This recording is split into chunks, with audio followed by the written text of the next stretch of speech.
வந்தாலும் அலை கோதுகின்ற கை நண்பன் கை. நாம் என்ன சாதனை செய்தாலும் அது நண்பன் தருகிற நம்பிக்கை.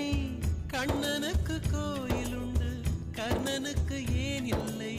நட்புக்கு ஒரு கோயில் கட்டு, அதில் ஒன்றும் தவறில்லை. எங்களின் வீடு இன்று ஒரு ஏழை நிலாதான். எங்களின் பின்னால் நட்புக்கு ஒரு தாஜ்மஹால் தான்.